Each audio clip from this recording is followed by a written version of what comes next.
Went to the Peony Festival and came home with some incredible spread-em garlic spread.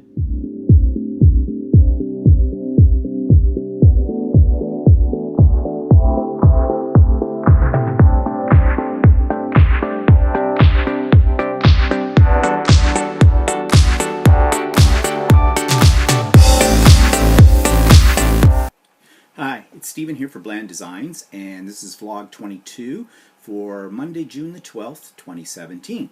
So, what have I been up to this week? Well, as you can see in the teaser, we went to the Peony Festival this weekend here in Oshawa, and a little later on in the vlog, I've got a little short video clip to show you what that's all about. I've been busy doing different things. I've been doing some more acrylic pours, but I have a friend's birthday coming up very soon, and I'm doing invitations for that wedding, for that birthday. And favorite color is blue, so I thought I would make an original piece of artwork and create a card out of it. And I'm going to give this person as a gift, I'll get it framed, this piece of acrylic pouring. So this is the piece, and I think it turned out pretty nice. It's very blue. And from that, this is the invitation that I made. So I think that's going to work out very nice. I've also played around with some more of those PVO paints, you know, the ones that take 72 hours to dry. And I poured them on a couple of tiles that I had laying around. And this is not completely dry yet. It hasn't had quite the full 72 hours, but I'm making a couple of coasters for out on our patio, out in our deck. And there's what they look like. Try to get the glare off. And I'm not so sure how they'll stand up to having something like a glass or something put on it, but I'll check that out. I may varnish it a little bit and see, or a sealer of some sort, and see how that works, a waterproof sealer. So I'll have to experiment with that, but it's kind of fun. And what else have I been making? Oh yeah, okay, for this I'm going to have to get up. Now, I did a video about this. The video is called Crap Number 14, Making Paper for a Junk Journal. And I did it all in fast forward because it took me a couple of hours to work on this. My original intention was that I was going to create a large piece of paper that I could cut down to put in a junk journal. I was just using up some scraps. So, well, they're not really scraps. They're papers that I have bought when I used to make hardcover books and bind them. And I'd use these as the end papers. And I've got some really pretty papers, but I've got a stack of these. I haven't made one of those hardcover journals in a while. I probably should. So I thought, they're sitting there, let's use them up. So I got out one sheet that was relatively neutral in its pattern, and I painted on top of it, and I stamped on top of it, and I did all kinds of things on top of it with the idea that I was going to take this when it was done, cut it down, and it would go into my stash of materials for making my next junk journal. I'm doing a class in how to do junk journals in October. So right now I'm kind of gathering up as many materials as I possibly can for that workshop. So after I got this finished though, I kind of liked it. So I have spray varnished it, and I'll show it to you. Now I'm going to probably have to stand up and move way back so you can see this.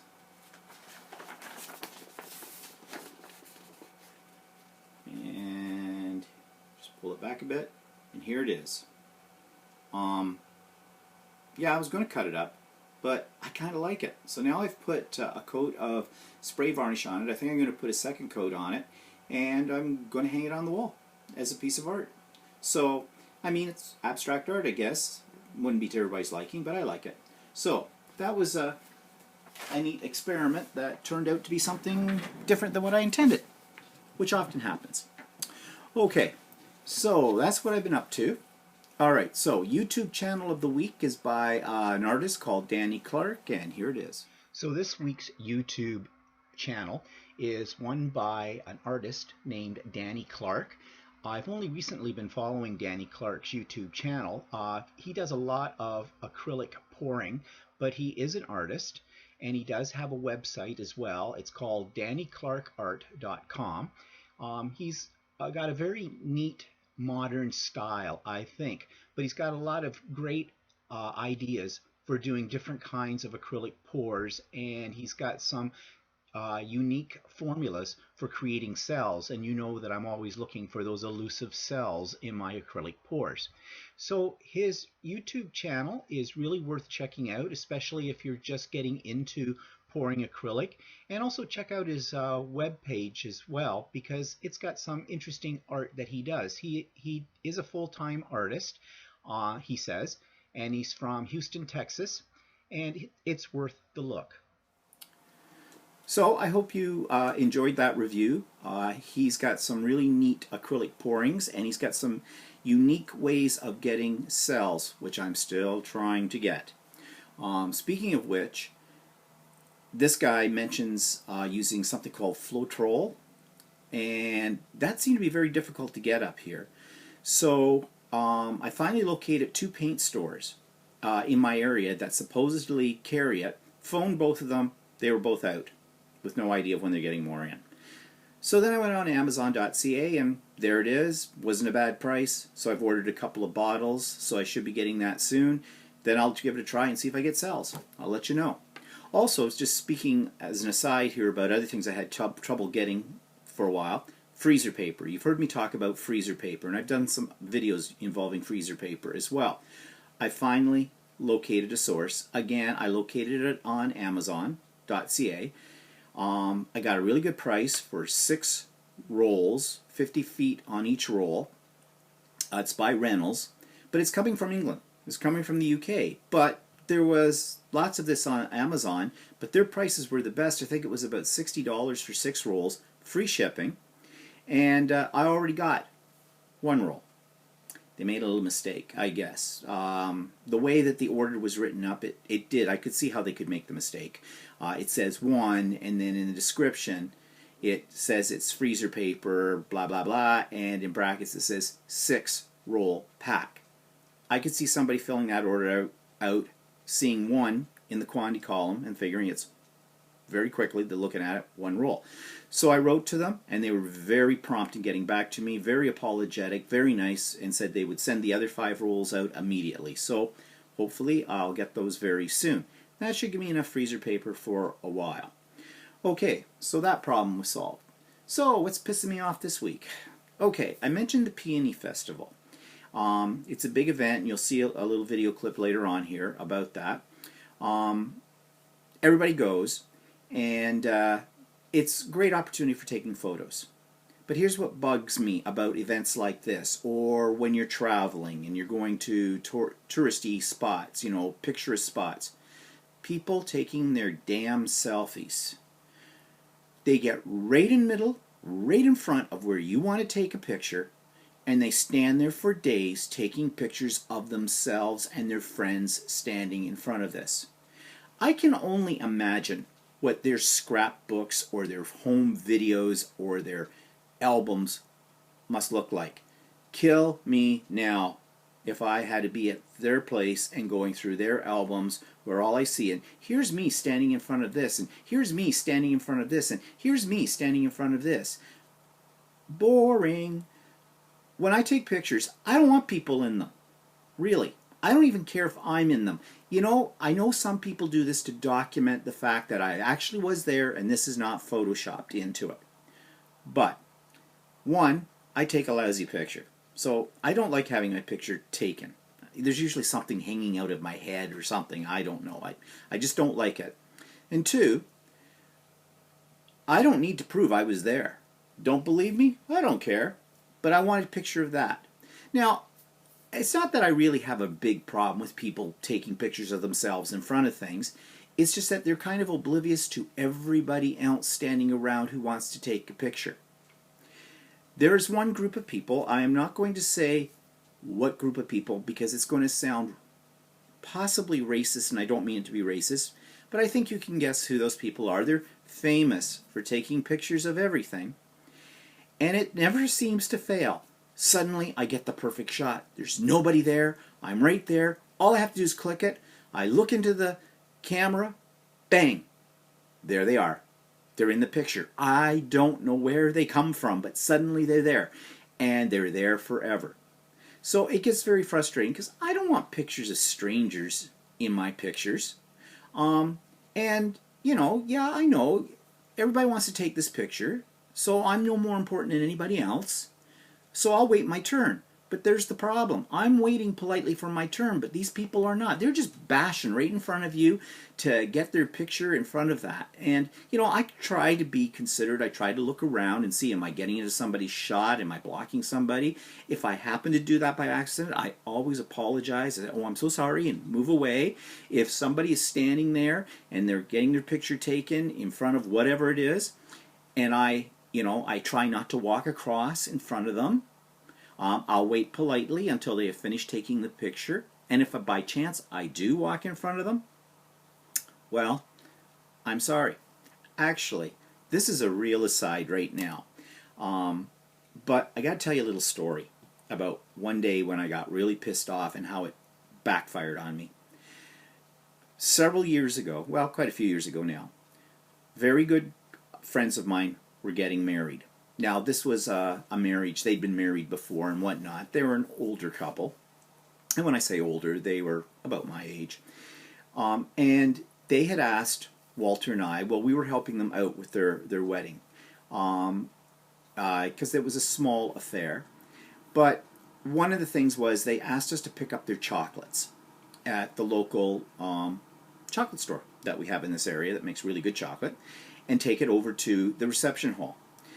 So we did. We get over there. We get into where they're supposed to be having the reception. They're supposed to be setting it up, and we said we were going to help them set up as well. And the bride, she is not in tears. She's out for blood. She was a teacher too. So, don't screw around with us, all right? Not when we're in those kind of moods. And she was I had never seen her so angry at all.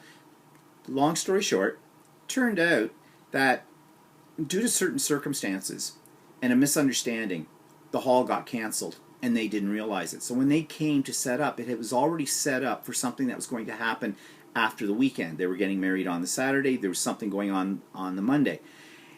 And the bride was upset. She was angry.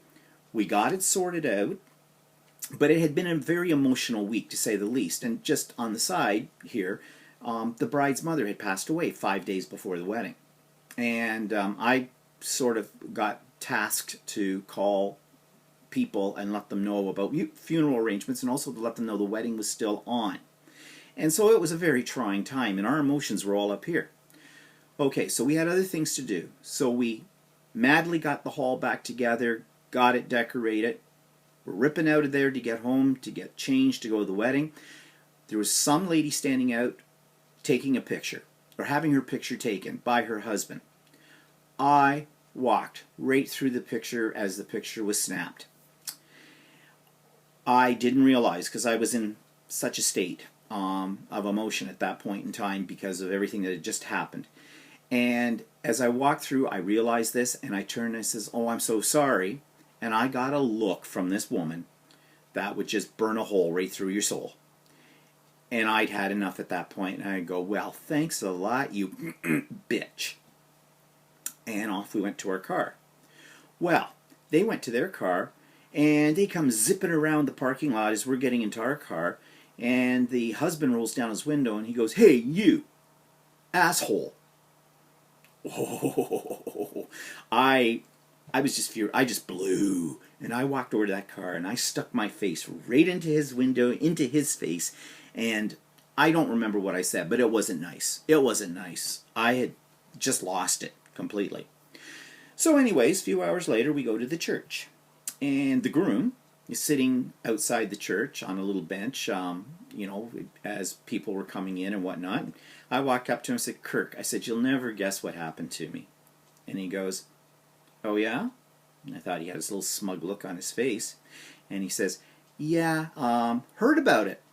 I said, what? You heard about what? And he said, I said, I was going to tell you about, this, when we were over at the hall, and I walked through the, yep, know all about it. And I said, and then this guy got in my face, and I got into his face, and he goes, yeah, I know. And he's smiling. I'm going, what's so funny? He said, that woman happens to be the matron of honor. She's the bride's best friend. And that was her husband. And I went, oh my God. And her husband was acting as an usher at the wedding. And I said, oh my God.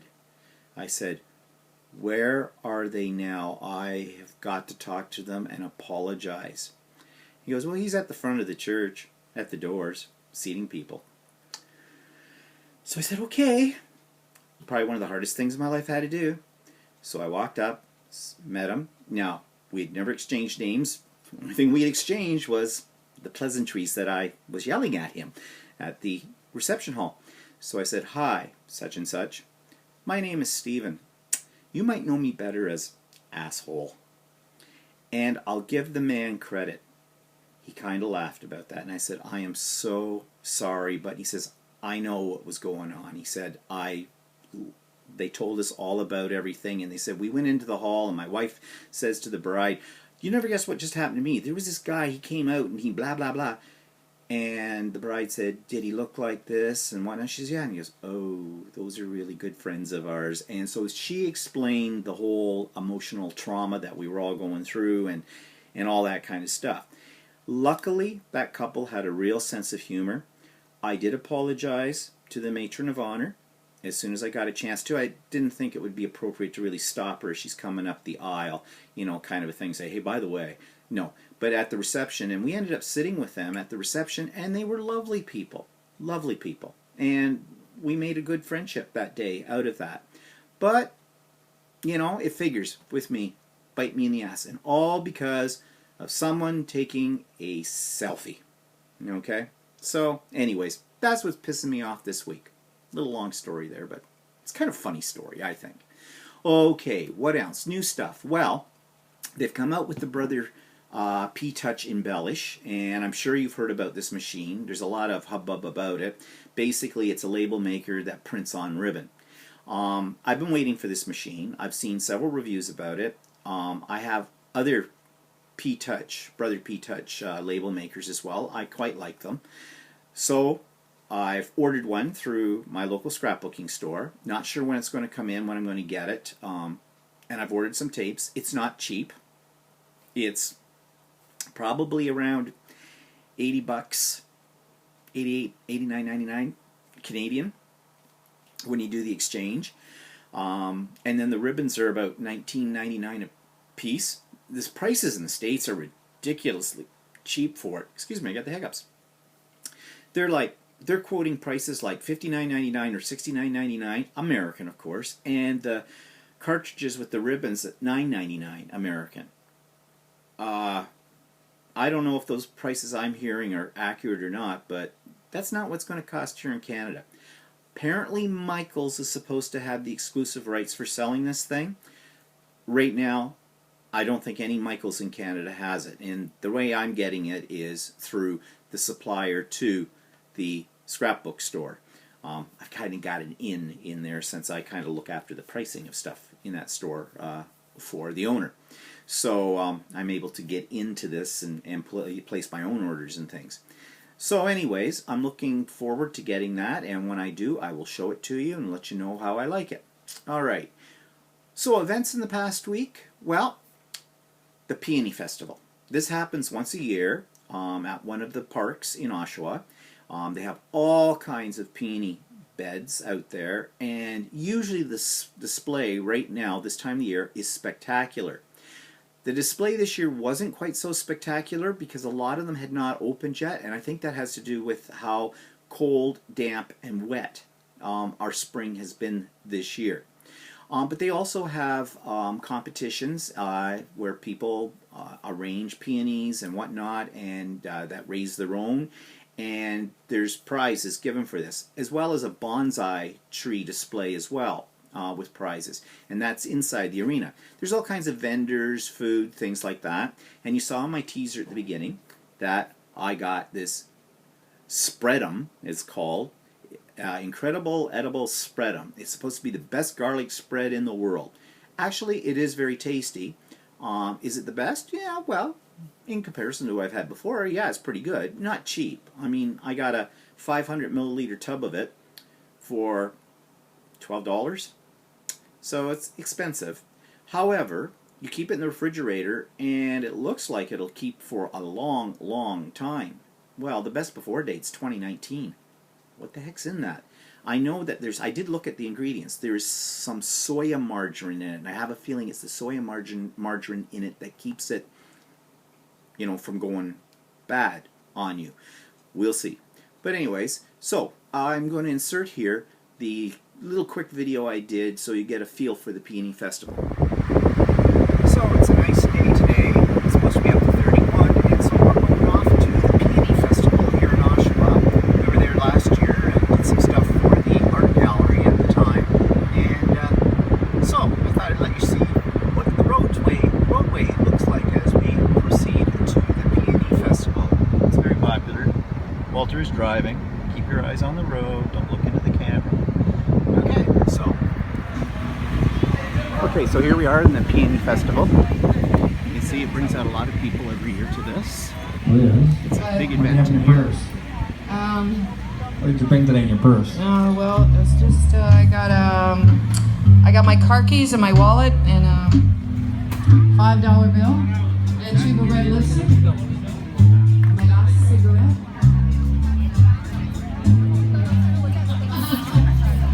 You guys are always making fun of me because I don't carry a purse.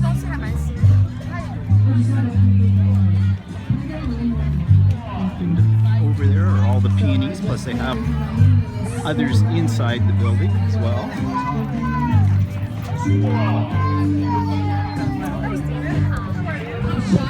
So here are some of the peonies. A lot of them aren't open yet, so we're a little bit later this year, probably because of all the wet weather we've had and the cold. In fact, today's the first really nice summer day that we've had so far this year.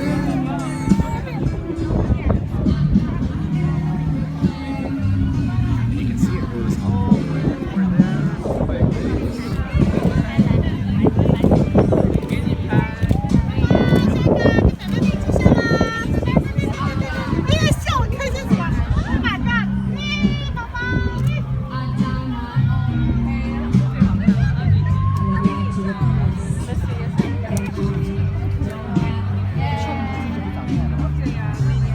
Everybody likes to take pictures with the peonies.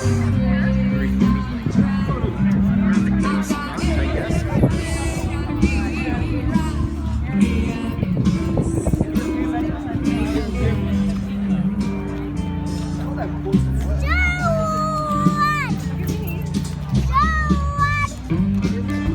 So that gives you a little idea of what the Peony Festival is. They also have a show inside the arena. That's where we're going in right now too.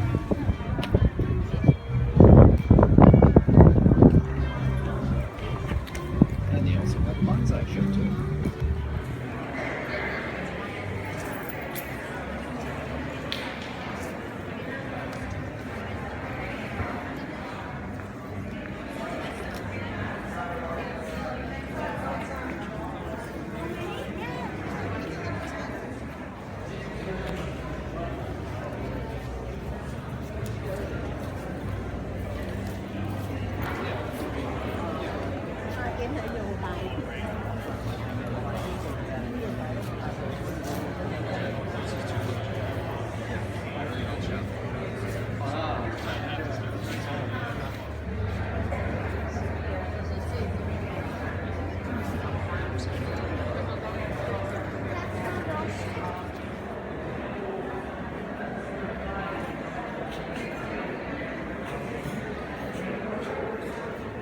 This must take years of work to get these to look like this.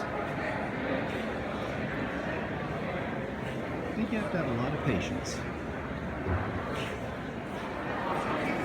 So essentially that's what the Peony Festival is all about. And outside there are a bunch of vendors, food, and local artisans selling their art. And maybe we'll go out there and take a look around at that as well.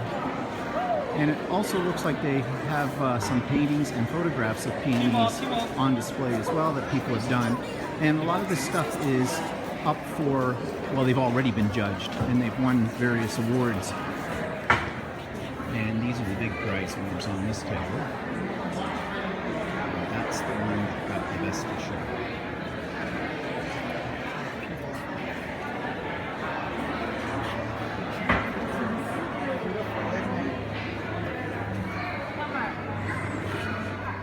So here you can see all the vendors around.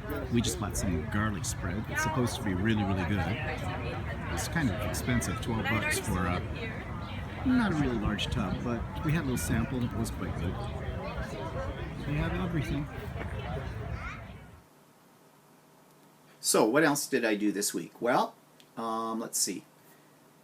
I did a couple more tours, and I think that's the last of my tours for the school kids now for the season, because I think this week the tours finish.